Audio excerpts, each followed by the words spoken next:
अब मैं वो इज़राइल नहीं हूँ जिसकी सुरक्षा अभेद थी। क्या अब इज़राइल भी उसी मंज़र का सामना कर रहा है जो पहले गाज़ा, वेस्ट बैंक, सीरिया और लेबनान में देखा जाता रहा है? कभी अपनी मजबूत सुरक्षा प्रणाली और एडवांस डिफेंस सिस्टम पर फख्र करने वाला इज़राइल अब उसी इनसिक्योरिटी और फेयर का सामना कर रहा है जो पहले Gaza, West Bank, Syria, Lebanon जैसे देश के लोग जिसके आदी रहे हैं। सालों तक आयरन डोम जैसे सुरक्षा कवच इजराइल को मिसाइल्स और ड्रोन हमलों से बचाते रहे हैं, लेकिन हाल के हमलों ने दिखा दिया है कि अब इजराइल की जो सुरक्षा है वो वैसी अभेद नहीं रही है, ये भी अब पेनिट्रेबल हो गई है और इसकी वल्नरेबिलिटी जो है वो जाहिर हो चुकी है। ईरान और हिजबुल्लाह के बढ़ते हमलों ने इजराइल की सुरक्षा की जो परतें हैं उसको उधेड़ कर रख दिया है। सब कुछ 13 अप्रैल 2004 को तब बदल गया जब ईरान ने डेमेस्कस में उसके काउंसुलेट पर इजराइल के हमले के जवाब में इजराइल पर मिसाइल्स और ड्रोन हमले किए। ये हमले ईरान की ओर से एक कठोर मैसेज, सख्त मैसेज थे कि वह अपने नेताओं की हत्याओं का बदला लेगा। एक्सिस ऑफ रेजिस्टेंस की हत्याओं का बदला लेने के लिए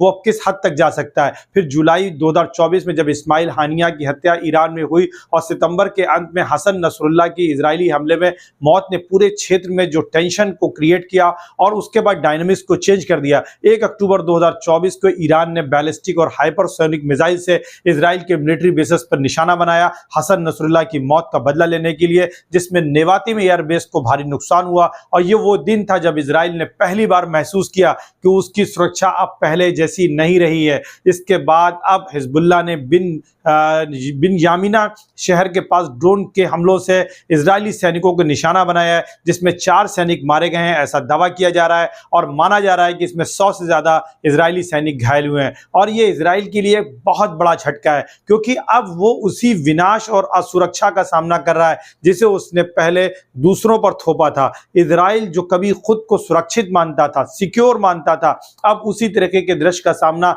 कर रहा है जो पहले गाजा और लेबनान में देखा जाता रहा है। एम्बुलेंस की दौड़, अस्पतालों में घायलों की भीड़ और चारों ओर चीख पुकार, ये सभी जो सीन है, दृश्य हैं, अब इजराइल में आम होते जा रहे हैं। पहले इजराइल के हमलों के बाद गाजा और लेबनान में आम नागरिकों और सैनिक अस्पतालों में लोग भर्ती होते थे। आज वही स्थिति इजराइल के अंदर है। आखिर ऐसा क्यों हुआ, इसकी पड़ताल किसी और वीडियो में करेंगे, लेकिन आज के वीडियो में हम ये बताने की कोशिश कर रहे हैं कि इजराइल कितना इनसिक्योर हो गया है। पहले जो नज़ारे हमने गाजा में देखे थे वो इजरायली हमलों से घर तबाह होते थे, बाजार खाक हो जाते थे, लोग जान बचाने के लिए भागते थे, वही अब इजराइल के शहरों में देखने को मिल रहा है। हिजबुल्लाह और ईरान के हमलों ने इजराइल को उसकी ही धरती पर इनसिक्योर कर दिया है। और ये सब कैसे हुआ, क्यों? क्योंकि जब खुमैनी साहब ने यह बात कही थी कि 25 वर्षों में इजराइल को हम वॉश आउट कर देंगे, क्या यह उसका नतीजा है? ईरान और हिजबुल्लाह के हमलों ने सिर्फ इजराइल की सुरक्षा को ही कमजोर नहीं किया है बल्कि उसके नागरिकों के मनोबल को भी, मोराल को भी बहुत हद तक गिरा दिया है। इजराइल जो कभी अपने दुश्मनों को धराशायी करने की रणनीति पर चलता था, अब खुद उसी तबाही का शिकार हो रहा है। पहले गाजा और लेबनान के नागरिक इजरायली हमलों से दहशत में रहते थे, लेकिन अब इजराइल के नागरिक उसी डर और उसी अनिश्चितता, अनसर्टेनिटी का सामना कर रहे हैं। आखिर ऐसा क्या हो गया है, कैसे बदल गया है? ईरान ने और लेबनान ने अपने कोऑर्डिनेटेड हमलों के जरिए से इजराइल के पूरे हालात को, हिजबुल्लाह के लगातार हमलों और ईरान की मिलिट्री पावर के सामने इजराइल के सिक्योरिटी तंत्र में जो दरारें साफ दिखाई देने लगी हैं। पहले जहां इजराइल अपने दुश्मनों पर इनविंसिबिलिटी के साथ हमला करता था, अब उसे खुद अपनी सुरक्षा को लेकर गंभीर चिंताएं उठानी पड़ रही हैं। और यहां आज 15 दिन लगभग हो गए हैं 1 अक्टूबर के हमलों को, तब से वो ईरान पर हमला भी नहीं कर पाया है। इजराइल की सुरक्षा कमजोर होने से न केवल क्षेत्रीय बल्कि अंतर्राष्ट्रीय स्तर पर भी इसके बड़े प्रभाव देखने को मिल रहे हैं। यूएस ने इजराइल की मदद के लिए नए डिफेंस सिस्टम थॉट को भेजने की घोषणा की है, लेकिन क्या यह मदद इजराइल को इस युद्ध से बाहर निकालने में सक्षम बनाएगी? क्या इसमें इजराइल कामयाब होगा?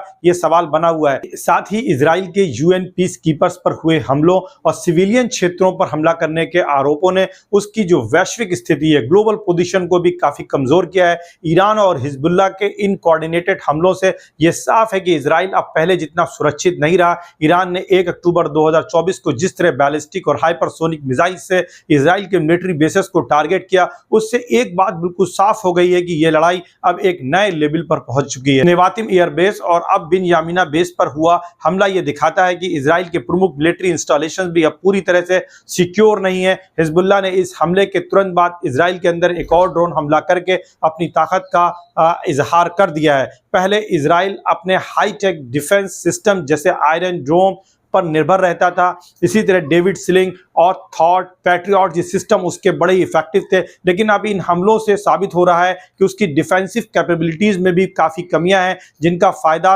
हिजबुल्लाह और ईरान उठा रहे हैं। और ईरान और हिजबुल्लाह की ये स्ट्रेटजी सिर्फ मिलिट्री बेसिस को नुकसान पहुंचाने तक ही अभी लिमिटेड नहीं रहेगी, बल्कि इजराइल के मनोबल को तोड़ने के लिए, उनके मोराल को गिराने के लिए हो सकता है कि आने वाले टाइम में वो सिविल टारगेट्स भी करें, जिस तरीके के इजराइल के हमलों में लगातार होता रहा है। इजराइल की सुरक्षा अब वैसी नहीं रहेगी जो कभी हुआ करती थी। अब इजराइल पूरा बदल चुका है। अब इजराइल भी उसी तबाही का सामना कर रहा है जो पहले वो Gaza, West Bank, Syria, Lebanon में दिखाया करता था।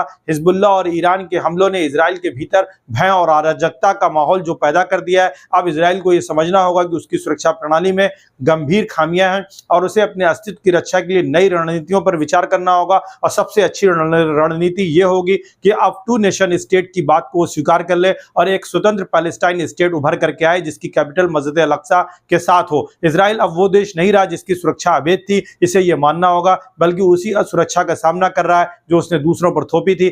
जो बिन्यामीन एयरबेस पर हमला भी हुआ है जिसमें इजराइल के 4 से ज्यादा सैनिक मारे गए हैं, 100 से ज्यादा घायल हुए हैं। जिस तरीके के विजुअल्स आए हैं वो ये बात दिखा रहे हैं कि इजराइल में किस तरीके की अराजकता का माहौल बनता जा रहा है। और अब इसके लिए इजराइल को अपनी पॉलिसीज को बदलना पड़ेगा, इजराइल को अपनी इंपीरियलिस्टिक अप्रोच को बदलना पड़ेगा। और अमेरिका कब तक उसकी हिफाजत कर पाएगा, ये लाख टके का सवाल है, क्योंकि अमेरिका ने भी जिस तरीके के डायरेक्शंस इजराइल को दे रखे हैं कि ईरान के एटॉमिक पावर सेंटर्स या एटॉमिक सेंटर्स पर हमले नहीं होने चाहिए, इसी तरीके से उसके ऑयल जो रिफाइनरीज हैं उन पर हमला नहीं होना चाहिए। और लगभग 15 दिन होने को आ रहे हैं, इजराइल ने अभी तक कोई भी ईरान से रिवेंज नहीं लिया है। हालांकि वहां के प्रधानमंत्री बेंजामिन नेतन्याहू ने यह कहा था कि इजराइल को इसकी सजा दी, इजराइल इसकी सजा ईरान को जरूर देगा, लेकिन अभी तक वो सजा देने में नाकामयाब रहा है, बल्कि उस पर हमले लगातार बढ़ते जा रहे हैं। और जिस तरीके का ये बिन्यामीना पर हमला हुआ है, ये एक और बड़ा तमाचा इजराइल के ऊपर है। इसलिए अब इजराइल को यह समझना पड़ेगा कि उसे टू नेशन स्टेट की बात को स्वीकार करते हुए मिडिल ईस्ट के डायनेमिक्स में एक बार फिर से अपनी रिलीवेंस को बनाना पड़ेगा, वरना इजराइल क्या अली खमेनी की जो पेशीन गोई है, जो उनकी प्रिडिक्शन है कि अगले 25 सालों में इजराइल मैप से हट जाएगा, क्या वो सच होने जा रही है, ये देखने वाली बात होगी। कैसा लगा मेरा एनालिसिस, कमेंट और शेयर जरूर करें। Thank you so much.